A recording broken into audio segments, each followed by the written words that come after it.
What's good? It's Woog. Please like the video, subscribe to the channel if you were into the fight talk. We have Rose Namajunas, 10 wins and 4 losses, defending her UFC women's strawweight title belt against Zhang Weili, 21 wins and 2 losses.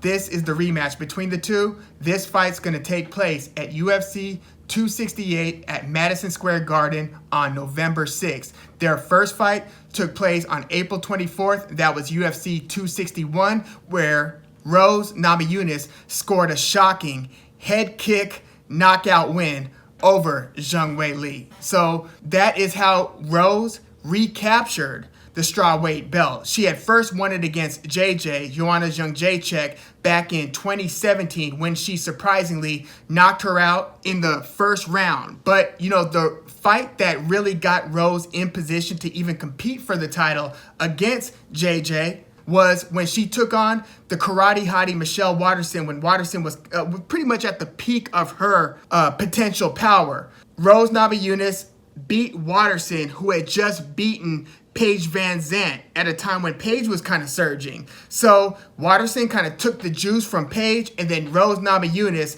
scored a rear naked choke that was preceded by a very nice head kick on Waterson. Namajunas submitted Waterson and then fought for the title against JJ, where again she shockingly knocked her out for the belt. They ran it back, and in the rematch it was much more of a grueling 5-round, had to gut it out decision win for Rose. Well, after that super difficult rematch against JJ, Rose took over the next year off. This was in April of 2018 when she defended her title against JJ in the rematch, and she didn't come back until the following May, 13 months later, against Jessica Andrade, where, in the first round, Rose Namajunas was pretty much boxing her ears off. Like, she was moving behind the jab, sticking and moving just brilliantly against Jessica Andrade, made Andrade look very amateur in the stand-up game. But over time, and this is just into the second round, Andrade started applying the pressure, kind of pinning Rose up against the cage, and then going for a high crotch takedown where, she dropped Rose on her head or shoulders the first time, and Rose was able to get out of that position. But then Andrade backed her up against the cage again, and when she went for that next high crotch lift up slam, she actually slammed Rose Namajunas on her head, knocking her unconscious, and therefore taking the title very stunningly from Rose Namajunas. Well, then Andrade would defend her belt against Zhang Weili, and this is after Weili had a very good unanimous decision win over Tecia Torres, where the first round was pretty even in the stand-up. First of all, Weili loves to go for that inside leg kick. That is pretty much what scores for her more than anything else. Not so much in her fight against JJ, which I'll get to, which was a classic 5-round fight of the year type of fight. But when Zhang Weili took on Tecia Torres in kind of a battle for, just high contendership, she was scoring very well on the inside leg kick, and then in the second and third round started scoring takedowns where, she wasn't able to hip toss Tecia Torres as easily as she would have liked. It seemed like they were actually pretty even in hip strength when they would kind of get caught in those clinches where they're hip to hip trying to throw the other person. They were pretty much neutralized in those positions. So while Weili is strong, she wasn't demonstratively stronger than Torres in those situations, in those either scrambles or hip toss positions. But Weili would eventually score the takedowns after pretty much being higher volume than Torres. Like, Weili was basically out kickboxing Torres, more jabs, more inside leg kicks, kind of keeping Torres out of rhythm, and then when she needed to, getting the takedown and keeping her down for significant enough time to where she would win the second, then the third round. Well, the second round was close, but certainly won the third and probably won the first. So that's how Zhang Weili secured the decision win against Torres, which then got her the title shot against Andrade, who had just, again, knocked Rose out by dipping her on her head with that second slam attempt. Well, when Andrade fought Weili, she basically tried to ambush her early, got caught, and then it was death by a dozen knees where Weili was relentless. She had Andrade hurt when Andrade over pursued and basically never let her off the hook. It was a very swift victory. I'm talking the first 40-something seconds of the first round of their fight. So that's how Zhang Weili secured the title, took it away from Jessica Andrade, and then defended it against former longtime champ Joanna Jędrzejczyk, who was pretty much dominating the strawweight division for like a long period of time before we started having this high turnover in champions. Well, when Weili defended against JJ, again, that resulted in a fight of the year contender. This was one of those brutal fights where I don't think JJ has been in the cage since. She might have fought once. No, JJ still hasn't returned to the cage since March of 2020. So who knows what her future holds. But, longtime champion again. But Weili suffered about as much as JJ did in that fight. That was one of those that was almost hard to watch because of how relentless they were.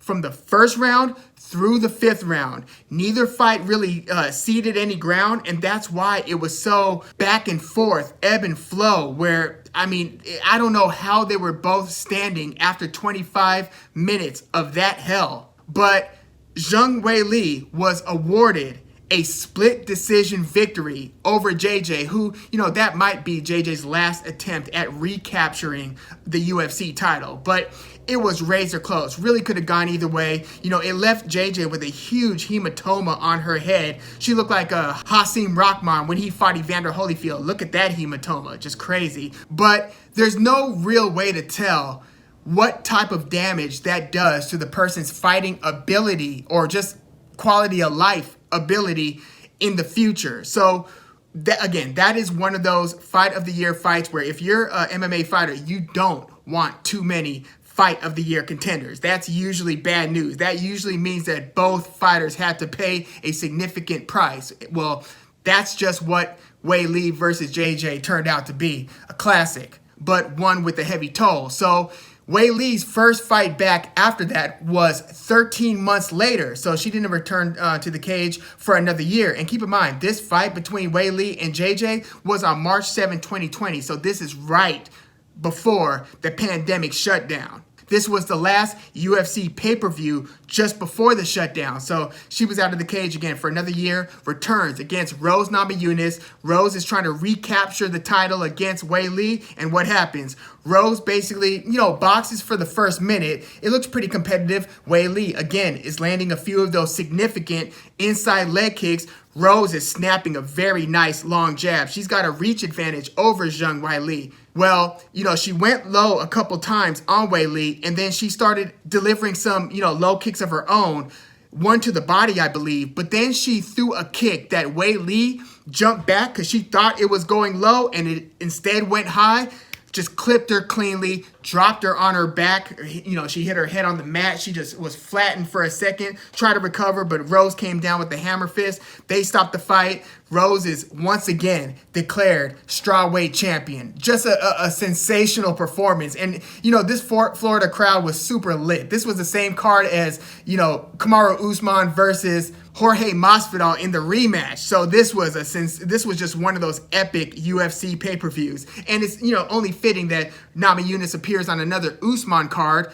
Gaethje's also on this card. All three are currently coached up in the stand-up by Trevor Whitman, so that's why you see all three of them, featured on the same card. It also works out schedule-wise, and the fights were just made. But yeah, it's just fitting. You see a lot of people paired on the same cards pretty often, like you would see John Jones and Holly Holm on a lot of the same cards. But in this Rose Namajunas, or should I say Weili versus Namajunas, one showdown, you saw what some of the tactics that makes these fighters tick, but it ended so quickly that you can't really, take too much from that other than, yeah, Rose totally caught Weili slipping. Is that a structural problem with Weili's game, or did Rose Namajunas catch lightning in a bottle? Well, I think it was a little bit of both. And what I mean by that is, if you watch enough Zhang Weili, you'll see that she doesn't move her head a ton. Like, you would really want somebody who's engaged in a lot of kickboxing to have more head movement than what she displays.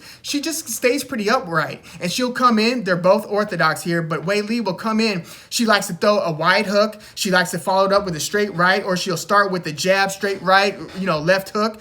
She likes to throw in combinations, and again, her inside leg kicks are very just offsetting and rhythm disrupting for the opponent. So she utilizes those very frequently. I expect her to use those again in this rematch. But Weili really doesn't move her head a lot. And, going into this rematch now, you wonder how this past traumatic experience is going to play into how much Weili is going to be biting at Namajunas' feints and fakes, trying to get you to react to this so then I can do this. All of that trickery that goes into Rose Namajunas' very sophisticated stand-up approach. Again, watch Rose Namajunas operate in that first round in her first fight, a fight that she lost against Jessica Andrade, and you'll see how crisp and sweet science-y, this is a boxing term, sweet science of a boxer Rose Namajunas has become. So, this is part structural problem if there is really something to Zhang Weili not moving her head a ton and kind of being upright, almost statuesque. I mean, she is very active. She's coming in and out with ambush strikes, and again, will go for a takedown, and I think she's going to have to lean on some of that if she wants to beat Rose here, but she doesn't move her head a lot, and Rose has the type of stand-up game that is tailor-made to try to catch you slipping if you're not on your P's and Q's defensively. So again, Weili gets hit too much for my liking, and Rose knows how to expose a lack of defense in the kickboxing realm. So I look for Rose to try to go for a couple home runs early. I don't necessarily think she's going to capture that same lightning in a bottle, even with those structural problems being a real thing for Weili. I think Weili is going to be crafty and durable enough to get out of this first round. Is she going to go for a takedown? Is it going to be a slower pace first round? Basically, is it going to mirror the first minute before the knockout of their first fight? I think it's going to be a little bit of that. I think you're going to have a couple minutes of them trying to feel each other out, seeing what works and what doesn't work. Again, I think Rose is going to try to go big a couple of times, but I think Weili, unless she's totally spooked by Rose from this first fight and the specter or the threat of that knockout, I think Weili's going to survive the first round. Now, I think she's going to eat a couple, kicks to the body. Basically, I think Rose is going to have almost carte blanche to fire to the body, because Weili's going to be thinking, she's going to fool you to the head. She's going to fool you to the head. She's going to fool you to the head. I do think that there's going to be a bit of that playing into Weili's mind. I don't think you can escape that, even if you have a strong mental constitution. It's like, how can you not after a traumatic experience like that? But I think that Weili is going to try to find more opportunities instead of just trying to prove herself in the stand-up, in the boxing and kickboxing. Again, I think she's going to do pretty well in that when she's not getting clipped cleanly. I think that she's going to be able to pressure Rose if they get into the second round to where Weili can start looking for some takedown opportunities. And if you watch Rose, again, go back to that Rose versus Jessica Andrade 1, and you'll see that Namajunas, even if she starts off very technical, very sound, and very energetic and moving around, showing all of the different things, stick and move, active feet, very active feet, where she'll stutter step in with the feint, pull out, jab, very crisp jab. And I think she's going to be doing that while Weili works in her inside leg kicks and tries to let some of her punches go. But Rose does tend to kind of slow down and fade a bit if you could get her into, the deeper waters of the fight. In this case, it'll be the third, fourth, and fifth round. In a 3-rounder, it's the second and third round. Shorter fight, so there's more exertion per round. Whereas in a 5-rounder, you get the sense that the combatants are in most cases, often, are, just kind of preserving their gas tank a little more in the case that they have to go the distance. You don't want to gas. Like Chael Sonnen will say repeatedly that a fighter's biggest fear, and I'm not saying that this is generally across the board and every fighter feels the same way, but I have heard this from a lot of MMA and boxers, that the biggest fear is fatigue, more so than getting hurt or stopped or anything like that. you don't want to get totally exhausted in there. So I think they're going to be fighting at a pretty measured pace. I don't think it's going to be too hellacious. But I do think this is going to be a longer, difficult fight. I think it's going to more closely resemble the rematch between Namajunas and Joanna Jędrzejczyk, except I think we're going to have more cases of Weili successfully securing a takedown against Rose. Now, Rose has tricky submissions as well, and that's kind of the undertold story here. Both Namajunas and Weili. Now, when we saw Weili win the title against Andrade, a lot of people who were new to Weili might be thinking, oh, she just steamrolls people and likes to break them off for combinations and TKO or knock them out.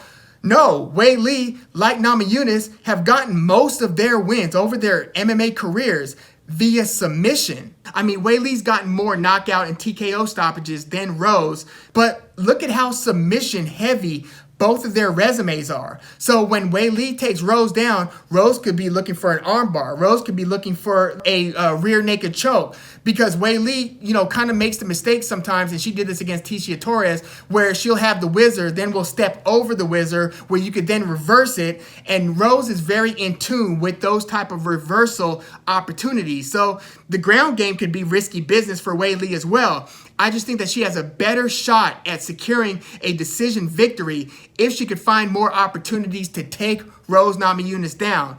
I think that that's actually going to be the case in this one. So what I'm expecting between Rose and Weili in this rematch, I think that Rose is still the better technical fighter in the stand-up. I think Weili's going to have to use the inside leg kick and then just maintain your range, maintain your distance. Don't stay in kickboxing range to where Rose can extend her leg and catch you with a lot of that stuff. Either be totally outside of the range or be collapsing the pocket and letting your combinations go. Now, this is going to be more difficult to do in the first round, but as Rose fatigues, I think you'll have more chances of doing that. But Rose will also have more opportunities the more tired Weili gets to catch her with the fight finishing strike. So all those threats aside, I think we're going to go into the second and third round. I do think that Weili is going to successfully take Rose down more than once. I think there are going to be multiple takedowns here, and I think that down the stretch,